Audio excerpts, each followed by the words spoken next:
You are now on the stairs, where William Shreve is most often seen. He is described in the attire of a contemporary archer, pointed leather shoes, crisscross leggings to stop himself getting caught up in the longbow.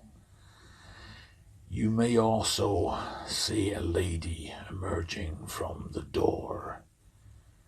She has been seen many times, walking down the stairs. If you do not see her, you may feel her presence, like a cold draught passing through you as she makes her way down to the alleyway. It's believed that this lady is a ghost, not a spirit. Well, what's the difference? It's the same thing, isn't it? Well, some ghosts aren't really there. They're like an image from the past, shadow. You can't communicate with her. It's not conscious. It just replays itself again and again. Far different from some of our other residents who like to interact. They are spirits. You may remember a TV program called Most Haunted. They came here many years ago, hoping to find something interesting. When they entered the building, all their equipment failed. One of their number became very distressed. A young lady called Yvette started screaming. Well, that was just the beginning.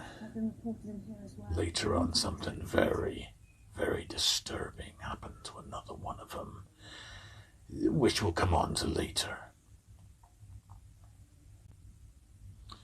The year 1564, is that sounding familiar to you? Yes, it was that year in which young William Shakespeare was born. But more importantly, it was the year in which the plague came to Stratford, first detected in the Mercer's building at the top of Sheep Street. That building's now known as the Garrick Inn. Within a week, the plague had spread through Stratford. Bodies were being stored in the cellars. Bring out your dead. Bring out your dead.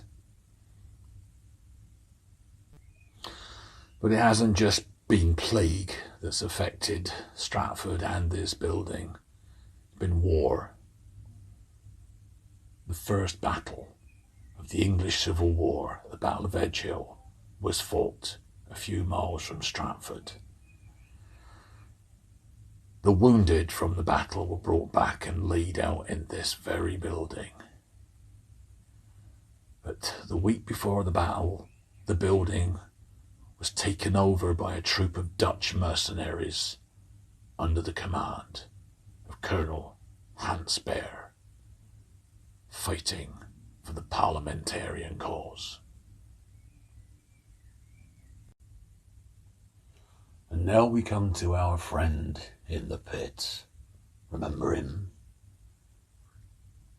And we're now in the place where if anyone's going to walk out of the building, this is where they're most likely to do it. Our friend was a young local called Lee, helping the soldiers here.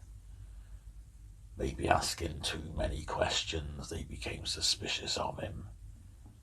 Thought they had a spy on their hands, and dragged him into the building and beat him half to death.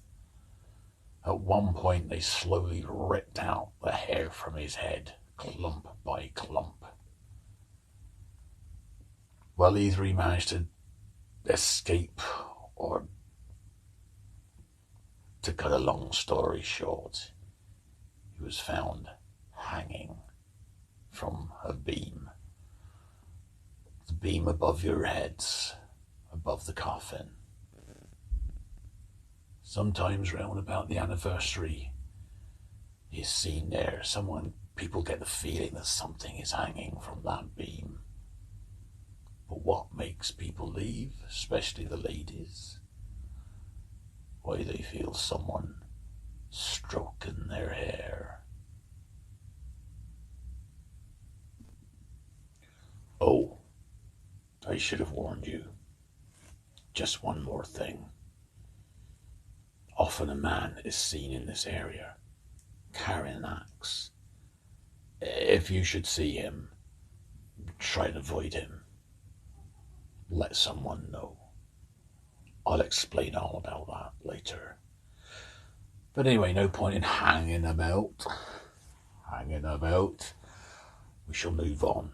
If you'd like to walk down to the market area where the horse is, we'll start again.